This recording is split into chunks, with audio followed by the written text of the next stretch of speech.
नमस्कार, आप देख रहे हैं PBT express news live channel और मैं हूं आपके साथ सपना। चलिए रुक कर लेते हैं आज की बड़ी खबरों की ओर। बिहार विधानसभा का मानसून सत्र आज तीसरे दिन भी जारी है। सत्र की शुरुआत से ही विपक्ष वोटर लिस्ट के मुद्दे पर चर्चा की मांग को लेकर अड़ा हुआ है। आज कार्यवाही शुरू होने से पहले ही विपक्षी विधायक सदन के बाहर जोरदार प्रदर्शन कर रहे हैं। काले कपड़े पहनकर विपक्ष ने बिहार विधानसभा के बाहर सरकार के खिलाफ विरोध जताया और वोटर लिस्ट में गड़बड़ियों का आरोप लगाते हुए चर्चा की मांग दोहराई। हंगामा हमारा मकसद हंगामा करने का नहीं है। हमारा है मकसद कि बिहार में जिस तरह से मतदाताओं का नाम काटा जा रहा है और बिहार में जो गुंडा राज है उसके विरोध में हम काला कपड़ा पहनकर विरोध जाहिर कर रहे हैं और सदन में हम इसकी बहस चाहते हैं।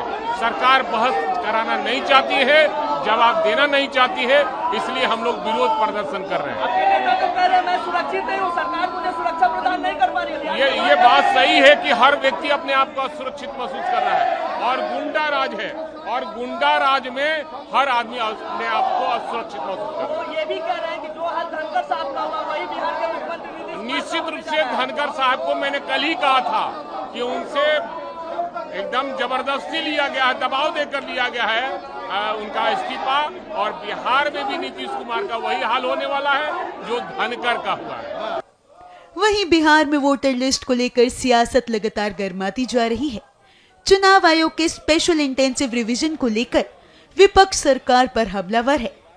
आरजेडी के प्रवक्ता शक्ति सिंह यादव ने भी तीखे आरोप लगाए हैं कि सत्ता प्रतिष्ठान के भी सदस्य को भी इस पीड़ा से गुजरना पड़ रहा है। तो वह जनता दल के सांसद है, वो बांका से, उनको अपना घर का परिवार का डॉक्यूमेंट्स लगाने में जब इतनी मशक्कत करनी पड़ रही है तो आम लोगों के बारे में कल्पना करिए।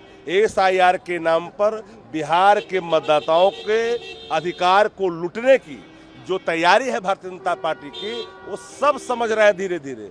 भले ही आज इनको समझ में आए या ना आए, कल उनको भी बात आएगी कि भाजपा ने जो खेला किया है वो गरीबों के साथ नाइंसाफी किया है। जाइए गांव में भ्रमक आंकड़े दिए जा रहे हैं, कितने करोड़ लोग आ गए, कहाँ आ गए। इससे बड़ा तो और आने वाले कल में परेशानी होने वाली है कि आप तो प्लेन कागज ले रहे हो मोबाइल नंबर पर, फिर साक्ष्य खोजोगे, वो साक्ष्य जमा करने में आपका जो ऑफिस है ब्लॉक का, अंचल का, वो पूरा करने में असमर्थ है और आप इधर दे रहे हो, जिम्मेदारी दे रहे हो। तो पूरी तरह से खाना पूर्ति कर करके बिहार के मतदाताओं को भ्रमक स्थिति में डाल दिया है। लोग परेशान हैं और सत्ता प्रतिष्ठान चुनाव आयोग को एकदम बीजेपी का दफ्तर बना दिया है और वो चाहता है कि बिहार के मतदाताओं के अधिकार को लूटा जाए। बिहार में वोटर लिस्ट को लेकर सियासी घमासान लगातार तेज होता जा रहा है। अब कांग्रेस नेताओं ने भी इस मुद्दे पर सवाल खड़े कर दिए हैं। देखिए, ये सवाल तो वही सवाल है जो हम लोग इस पर बातें कर रहे हैं और इस पर जो मुद्दे हैं, वोट से प्रमाण तौर पर 11 प्रमाण मांगे गए पहले, इसके बाद आपको आधार के जो है प्रमाण बीच में चला, फिर अभी इलेक्शन कमीशन इसे मानने से मना कर दिया। आधार सबके पास है, उसको क्यों नहीं होना चाहिए? जो कागज आप मांग रहे हैं वो कागज सबके पास है नहीं। आप पिता के जन्म तिथि पूछिएगा तो कैसे कोई साबित कर पाएगा? वो हॉस्पिटल में जन्म में कोई है नहीं। तो ये सब जो मुद्दे हैं, सब कोई कई विपक्ष के लोग लॉबी में बैठते हैं तो ये बातें वो दबी जबान से ये बातें कह रहे हैं कि साहब हम जो है इस मुद्दे पर हम लोग भी आहत हैं, लोग परेशान हैं।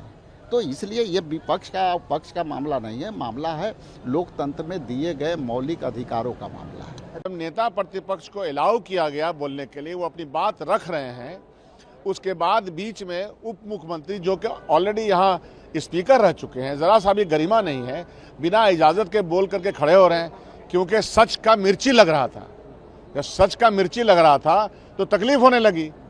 जब नेता प्रतिपक्ष ने ये बात रखी कि आप जिन सवालों को उठा रहे हैं उन सवालों का जिक्र इलेक्शन कमीशन के अपने डॉक्यूमेंट में नहीं है, तो इसलिए उनको तकलीफ हो गई और वो चाहते ही नहीं थे कि सच्ची बात पटल पर रखी जा सके। SIR के ताल्लुक से, वोटर लिस्ट के ताल्लुक से इस वोटर लिस्ट में जो घपला करेगा election commission Bharatiya Janata party के साथ मिलकर के, इनको बर्दाश्त नहीं थी और इसलिए कंटिन्यू बहस को करना नहीं चाहते थे और हम लोग करना चाहते हैं। गिरधारी यादव हैं, जेडीयू के सांसद हैं, उन्होंने भी एसआईआर का सवाल उठाया है, कहा है कि ये हम लोग के ऊपर थोपा गया है, 10 दिन लगे मुझे कागजात खोजने में, मेरा बच्चा। नेचुरली कोई ऐसा बचा हुआ नहीं है।